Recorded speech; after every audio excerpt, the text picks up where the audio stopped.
Hi friends, कैसे आप सब और आप लोग मेरी चैनल लेबोरेटरी टेक्निक से स्वागत है। एक बार फिर हम जो है क्वेश्चन पेपर का सोल्व लेकर आ गए हैं, जो कि केरला पीएससी के एग्जाम में पूछा गया था। ये 2018 का क्वेश्चन पेपर है, ठीक है। और उस एग्जाम में लेबोरेटरी टेक्नीशियन का एग्जाम था, जिसमें कि ये क्वेश्चन पेपर उसी का ये क्वेश्चन पेपर है। और इसमें क्या क्वेश्चन पूछा गया था आपको हम उसका सोल्व करवाएंगे, ठीक है।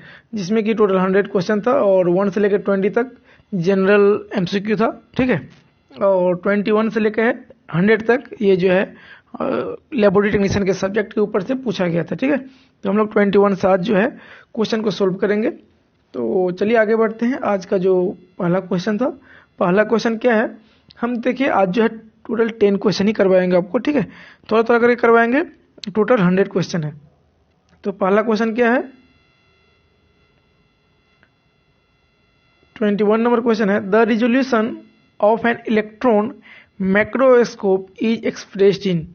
तो रिजोल्यूशन जो होता है इलेक्ट्रॉन माइक्रोस्कोप का, वो किस में एक्सप्रेस होता है, मिलीमीटर में या माइक्रोमीटर में या नैनोमीटर में या सेंटीमीटर में। तो याद रखिएगा, माइक्रोस्कोप का जो होता है आपका रिजोल्यूशन, वो क्या होता है, किस में होता है, नैनोमीटर में होता है, ठीक है। किस में होता है, नैनोमीटर में। जिसका राइट आंसर क्या हो जाएगा, option number C is the right answer, ठीक है। नेक्स्ट क्वेश्चन क्या है, और क्या होता है, इलेक्ट्रॉन माइक्रोस्कोप जो होता है उसमें जो है आप लोगों को टोटल मैग्नीफिकेशन कितना होता है, ये भी क्वेश्चन कभी कभी आता है। तो इलेक्ट्रॉन माइक्रोस्कोप का टोटल मैग्नीफिकेशन क्या होता है, तो इसका याद रखिएगा 3 लाख टू कितना होता है, 3 लाख टू 5 लाख जो है इसका क्या होता है, मैग्नीफिकेशन होता है, ठीक है। टोटल मैग्नीफिकेशन कितना होता है, 3 लाख टू 5 लाख, ठीक है। ये किसके लिए यूज कर किया जाता है ये माइक्रोस्कोप, तो याद रखिएगा इलेक्ट्रॉन माइक्रोस्कोप जो होता है ज़्यादातर आप लोगों को क्या होता है, वायरस एग्जामिनेशन करने के लिए, ठीक है, या तो अल्ट्रा स्ट्रक्चर ऑफ सेल्स को एग्जामिनेशन करने के लिए हम लोग इसका इस्तेमाल करते हैं, किसका, इलेक्ट्रॉन माइक्रोस्कोप का, ठीक है। नेक्स्ट क्वेश्चन क्या है, question number 2, which of the following is not flammable chemical. इसमें से ऐसा कौन सा है जो फ्लेमेबल नहीं है chemical. Option number 1 ether, 2 जेलोल, 3 alcohol, 2 H2O2। इसमें से ऐसा कौन सा जो फ्लेमेबल नहीं है, तो हाइड्रोजन H2O2 है, ठीक है।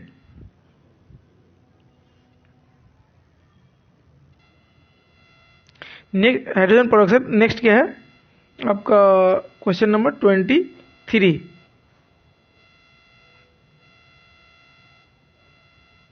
क्वेश्चन नंबर 23 में क्या पूछा गया है कि which of the following is not carcinogen. इनमें से ऐसा कौन सा है जो कार्सिनोजेन केमिकल नहीं है। Option number A o toluidine, option number B picric acid, option number C selenite, option number D B naphthol amine, ठीक है। क्या है, बी नेप्थॉल एमाइन है, ठीक है। ऑप्शन नंबर डी, इनमें से कौन सा है जो कार्सिनोजेन नहीं है। तो राइट आंसर क्या हो जाएगा इसका, picric acid. Option number B is the right answer, ठीक है। नेक्स्ट क्वेश्चन क्या है, क्वेश्चन नंबर 24। 24 में क्या पूछा गया, the temperature required for many of the clinical investigation to be done in a laboratory incubator in degree Celsius is. क्या बोला गया है कि हम लोग जो है लेबोरेटरी में क्लिनिकल इन्वेस्टिगेशन करने के लिए जो है इनक्यूबेटर का जो है टेम्परेचर कितना रहता है सेल्सियस में। ऑप्शन नंबर है 22, option number B 42, option number C 56, option number D 37। तो इसका राइट आंसर क्या हो जाएगा, option number D is the right answer. कितना रहता है टेम्परेचर, 37 डिग्री सेल्सियस रहता है, ठीक है। नेक्स्ट क्वेश्चन क्या, क्वेश्चन नंबर 25। क्वेश्चन नंबर 25 में क्या पूछा गया है कि which of the following not comes under moist heat sterilisation. तीन में से ऐसा कौन सा है जो मॉइस्ट हीट स्टेरिलाइजेशन के अंदर नहीं आता है या उसकी कैटेगरी में नहीं आता है। इसका कौन सा हो जाएगा? Option number A hot air oven, ठीक है। Option number B autoclave, option number C pasteurisation, option number D tyndallisation. देखिए स्टेरिलाइजेशन जो है हमारे लेबोरेटरी डिपार्टमेंट में, लेबोरेटरी में भी आपका मोस्ट कॉमनली माइक्रोबायोलॉजी डिपार्टमेंट, ठीक है, उस डिपार्टमेंट में बहुत ही इंपॉर्टेंट चैप्टर है, बहुत ही इंपॉर्टेंट रोल है स्टेरिलाइजेशन का, ठीक है, जिससे कि बेस्ड होकर के सारा टेस्ट होता है माइक्रोबायोलॉजी में ज़्यादातर मैक्सिमम, क्योंकि बहुत ही इंपॉर्टेंट रोल है स्टेरिलाइजेशन प्रोसेस का, ठीक है। जिससे पूछा गया कौन सा ऐसा जो है इसमें प्रोसेस जो है जो मॉइस्ट हीट स्टेरिलाइजेशन का पार्ट नहीं है। Option number A hot air oven बोल दिए गए हैं, जिसका राइट आंसर क्या हो जाएगा? हॉट एयर ओवन जो है ये हमारे लोगों का मॉइस्ट हीट स्टेरिलाइजेशन के अंडर या उसके कैटेगरी में नहीं आता है। तो हॉट एयर ओवन में हम लोग कैसे स्टेरिलाइज करते हैं?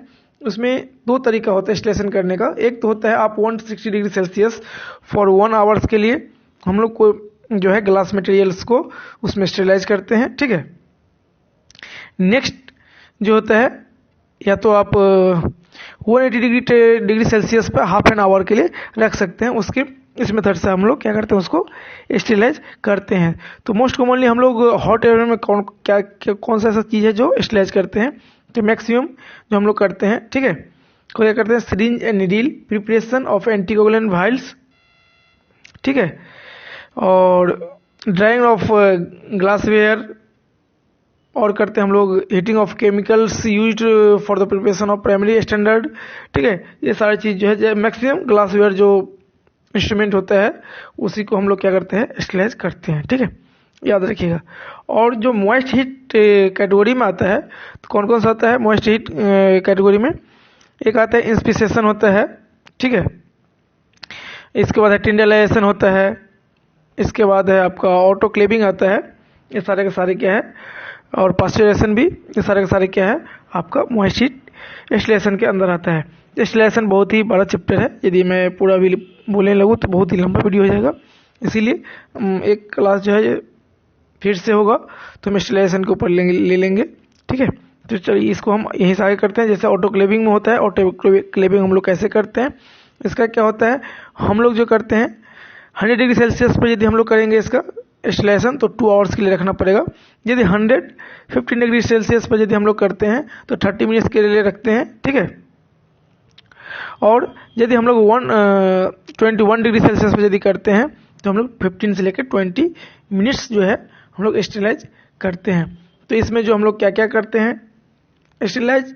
तो हम लोग करते हैं इसमें स्टेरिलाइज कल्चर मीडिया करते हैं, सर्जिकल इंस्ट्रूमेंट करते हैं, ग्लव्स करते हैं, ड्रेस करते हैं, ग्लास मटेरियल आदि इत्यादि, इस सब में जो है हम लोग ऑटोक्लेव के द्वारा हम लोग स्टेरिलाइज करते हैं, ठीक है। इसके बाद है पास्चुराइजेशन, टिंडलाइजेशन, इसका भी है। जैसे टिंडलाइजेशन में क्या होता है कि 100 डिग्री सेल्सियस पे जो है हम लोग 30 मिनट्स करके लगातार 3 दिन तक जो है हम लोग मीडिया को स्टेरिलाइज करते हैं, ठीक है। किस मीडिया को स्टेरिलाइज करने के लिए हम टिंडलाइजेशन यूज करते हैं? तो जैसे वो ईग हो गया, सेरम हो गया, कंटेनिंग मीडिया जो भी है उसको हम लोग क्या करते हैं? टिंडलाइजेशन मेथड के द्वारा हम लोग क्या करते हैं? उसको स्टेरिलाइज करते हैं। नेक्स्ट आप पास्चुराइजेशन, ये आप लोग हमें कमेंट बॉक्स में कमेंट करके बताएंगे, ठीक है। नेक्स्ट हो गया, नेक्स्ट क्वेश्चन जो है 26 क्या बोला गया है? Disposable plastic are sterilised by. Disposable plastics जो है हम लोग किसके द्वारा स्टेरिलाइज करते हैं? एल्कोहल, इथिलीन ऑक्साइड, ग्लूटाल्डिहाइड या क्लोरीन? इसका राइट आंसर क्या हो जाएगा? इथिलीन ऑक्साइड के द्वारा हम लोग क्या करते हैं? डिस्पोजेबल प्लास्टिक जो होता है स्टेरिलाइज हम लोग करते हैं, ठीक। नेक्स्ट क्वेश्चन क्या है? और नॉर्मल सॉल्यूशन क्या कंटेन करते हैं, क्या रखते हैं? Gram, equivalent weight per litre, molecular weight of solute in gram per litre, weight per unit volume, option number D none of this. इसका राइट आंसर क्या हो जाएगा? Option number A is the right answer, gram equivalent weight per litre जो होता है solute contain करता है, ठीक है। अब नेक्स्ट क्वेश्चन क्या है? नेक्स्ट क्वेश्चन पूछा गया है, बहुत ही इजी क्वेश्चन, और ये क्वेश्चन जो है हम क्लिनिकल पैथोलॉजी का जब चैप्टर या एमसीक्यू करवाया था, आप जाकर देखिए वहाँ पे ये क्वेश्चन पढ़ा हुआ है। पूछने का तरीका अलग था लेकिन क्वेश्चन यही है। बोला गया average urine output of an adult per day. ठीक है, बोला गया, क्या बोला गया है कि एक एडल्ट पर्सन को यूरिन आउटपुट कितना होता है, ये पूछा गया है। ठीक है, इसका राइट आंसर क्या हो जाएगा? Option number A 30 to 60 ml पर 60 ml क्या है 60 ml है। और ऑप्शन नंबर बी में क्या दिया गया है? 500 से 600 पर ml दिया गया है। ऑप्शन नंबर सी क्या है? ऑप्शन नंबर सी में क्या दिया गया है? 800 to 1400 ml दिया गया है 24 आवर्स में। ए डे माने 24 आवर्स, याद रखिएगा आप लोग। ठीक है, पर डे माने 24 आवर्स, याद रखिएगा। और ऑप्शन नंबर डी में दिया है 1000 ml to 2000 ml। तो इसका राइट आंसर क्या हो जाएगा? Option number D is the right answer. क्या हो जाएगा? Option number D is the right answer. But यहाँ से और भी क्वेश्चन आते हैं, जैसे कि यदि आपका यूरिन आउटपुट कम हो रहा है तो उसको उस कंडीशन में हम लोग क्या कर बोलेंगे, उसका टर्म क्या बोलेंगे? यदि ज़्यादा यूरिनेशन कर रहा है, पर डे का आउटपुट हो रहा है, उस कंडीशन में हम लोग क्या बोलेंगे? यदि पूरा ही सप्रेस हो गया है, बहुत ही कम अमाउंट में निकल रहा है, उस टर्म को हम लोग क्या बोलेंगे? तो इसमें 3 टर्म आता है मेनली, ओलिगोयूरिया, एनूरिया और पोलीयूरिया बोला जाता है। ओलिगोयूरिया माने लेस देन, यदि आपका 700 जो होता है ml पर 24 आवर यदि यूरिन आउटपुट होता है, उसको हम लोग क्या बोलेंगे? ओलिगोयूरिया। यदि लेस देन 100 ml पर 24 आवर यदि यूरिन आउटपुट होता है तो हम लोग उसको क्या बोलते हैं? उसको हम लोग बोलते हैं एनूरिया। यदि ग्रेटर देन 2000 ml पर 24 आवर यदि निकलते और यूरिन आउटपुट होता है, उसको हम लोग बोलते हैं पॉलीयूरिया। इसमें भी होता है ओलिगोयूरिया किस कंडीशन में होता है। ठीक है, इसके बाद होता है एनूरिया किस कंडीशन में होता है। ये बराबर एग्जाम में पूछा जाता है कि एनूरिया किस कंडीशन में अराइज होता है। जैसे कि ज़्यादातर देखा जाता है डिहाइड्रेशन, एक्सेसिव ब्लड लॉस, ठीक है, या कंजेस्टिव हार्ट फेलियर होता है, ब्लड प्रेशर यदि फॉल कर जाता है, इस सब कंडीशन में देखा गया है कि एनूरिया का कंडीशन होता है। यदि पोलीयूरिया के बारे में पूछा जाए, diabetes mellitus, anxiety, excess liquid intake, यदि क्रोनिक लिवर रेनल फेल्यूर है, डायबिटिक इंसिपिडस है, इस सब कंडीशन में ये सारे चीज होते हैं। ठीक है, इसके बाद क्या है नेक्स्ट क्वेश्चन? तो नेक्स्ट क्वेश्चन क्या है? नेक्स्ट क्वेश्चन है आपका कि which of the following is not found in normal urine. इनमें से ऐसा कौन सा है ऑप्शन है जो नॉर्मल यूरिन में नहीं पाया जाता है? जैसे कि option number A creatinine, B में है यूरिक एसिड, सी में है आरबीसी और डी में है ग्लूकोज। ठीक है, तो इनमें से कौन सा ऐसा है जो नॉर्मल यूरिन में नहीं पाया जाता है? तो option number C is the right answer. RBC जो है, जिसको बोले जाते हैं रेड ब्लड सेल, वो जो होता है आपका नॉर्मल यूरिन में नहीं पाया जाता है। ठीक है, तो इसका राइट आंसर हो जाएगा option number C is the right answer. Next question क्या है? नेक्स्ट क्वेश्चन जो आपका 30 number, which one of the following is used to test ketone bodies. ठीक है, बोला गया है कीटोन बॉडी टेस्ट करने के लिए हम लोग कौन सा, कीटोन बॉडीज के लिए हम लोग कौन सा टेस्ट करते हैं। ठीक है, तो यहाँ पर ऑप्शन नंबर ए में क्या दिया गया है? Option number A Rothera's test दिया गया है। ठीक है, नेक्स्ट क्या है? Option number B diazo test बोला गया है। ठीक है, नेक्स्ट क्या है? Option number C benzidine test दिया गया है और ऑप्शन नंबर डी जो है अर्लिक्स टेस्ट बोला गया है। ठीक है, तो इनमें से जो है आपका राइट आंसर क्या हो जाएगा? राइट आंसर जो हो जाएगा इसके लिए आपका रोथराज टेस्ट। क्या है? रोथराज टेस्ट। कीटोन बॉडी के लिए कौन सा टेस्ट करते हैं हम लोग? रोथराज टेस्ट करते हैं।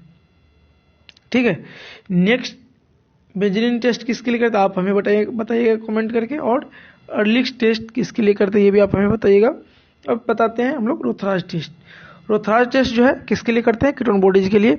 और क्वेश्चन क्या पूछते हैं अब कभी कभी याद रखिएगा, कीटोन बॉडी जो है कौन सा क्या क्या है, कीटोन बॉडीज क्या है ना? तो कीटोन बॉडी जो है एसीटोन, एसीटोन एसिटिक एसिड, और तीसरा जो होता है 3 तरह के होते हैं, पहला एसीटोन, दूसरा एसीटो एसिटिक एसिड, तीसरा होता है बीटा हाइड्रोक्सी ब्यूट्रिक एसिड। ठीक है, अब बात आती है कि क्वेश्चन आता है, इसलिए मैं बता दे रहा हूँ कि cause of ketone urea, ketone urea जो होता है क्यों प्रेजेंट होता है यूरिन में। इसका कंडीशन जो होता है डायबिटिक मेलिटस, यदि ओल्ड होता है, क्रोनिक होता है, उसमें कीटोन यूरिया जो है हमारे यूरिन के थ्रू आउटपुट होता है। इसके बाद यदि स्टारवेशन, यदि लॉन्ग टाइम से आप यदि फास्टिंग में कंडीशन में है, कुछ नहीं खा रहे हैं, तो उस समय भी कीटोन यूरिया एराइज होता है। इसका भी एक मैकेनिज्म है, बहुत सारे लंबे प्रोसेस हो जाएगा, यदि आप लोग कमेंट करेंगे तो मैं उसका भी प्रोसेस बताऊंगा। और तीसरा कारण है कि यदि ज़्यादा वोमिटिंग हो रहा है या डायरिया हो रहा है, उस कंडीशन में भी क्या होता है, कीटोन यूरिया माने कीटोन यूरिन के थ्रू पास आउट होता है। नेक्स्ट हो जाता है आपका, यदि एक्यूट फेब्राइल स्टेट में है, तो उस समय भी आपका कीटोन बॉडी जो है आपका यूरिन के थ्रू पास आउट होता है। ठीक है, तो पहला हो गया आपका रोथराज टेस्ट के द्वारा, मेथड के द्वारा हम लोग क्या करते हैं, कीटोन बॉडीज डिटेक्ट करते हैं। और दूसरा टेस्ट है लेंगे टेस्ट। क्या है, लेंगे टेस्ट। एक और टेस्ट है जिसको हम लोग बोलते हैं लेंगे टेस्ट। लेंगे टेस्ट के द्वारा भी हम लोग क्या करते हैं, कीटोन बॉडीज को जो है डिटेक्ट करते हैं। ठीक है, और एक होता है गरहार्ड टेस्ट भी बोला जाता है, GERHARD टेस्ट। गरहार्ड टेस्ट के द्वारा भी हम लोग क्या करते हैं, कीटोन बॉडीज का जो है डिटेक्शन करते हैं। तो कितने हो गए, 3। ये तीनों के तीनों याद रखिएगा, क्योंकि एग्जाम में पूछ दिया जाता है, ऑप्शन दे दिया जाता है कि इनमें से कौन सा ऐसा है जो कीटोन बॉडीज के लिए कीटोन बॉडी टेस्ट नहीं होता है। ये 3 ऑप्शन दिया रहेगा, ये तीनों ऑप्शन याद रहेगा आपको, कम से कम 3 में से 2 भी ऑप्शन याद रहेगा, आप लोग राइट क्वेश्चन करके आएंगे। ठीक है, इसके बाद आता है नेक्स्ट क्वेश्चन, क्या है 31। ये आपके लिए होमवर्क है। ठीक है, 31 से हम लोग क्या करते हैं, नेक्स्ट टाइम आपको करवाएंगे। ठीक है, तो ये आपका होमवर्क रहा, नॉर्मल BMA लेवल क्या होता है। ठीक है, तो ये आप हमें कमेंट बॉक्स में कमेंट करके बताइएगा, और हम इसको जो है नेक्स्ट डे हम आपको बताएंगे। ठीक है, इस वीडियो को हम लोग यही एंड करते हैं। यदि आपको हमारा वीडियो, यदि हमारा क्वेश्चन पेपर आपको यदि आपके लिए यदि हेल्पफुल है, तो ज़रूर हमें लाइक कर दीजिए, हमारे चैनल को लाइक कीजिए, कमेंट कीजिए और शेयर कीजिए, ताकि जो भी बच्चे एग्ज़ाम प्रिपरेशन कर रहे हैं उसको हेल्प मिले तैयारी करने में। ठीक है।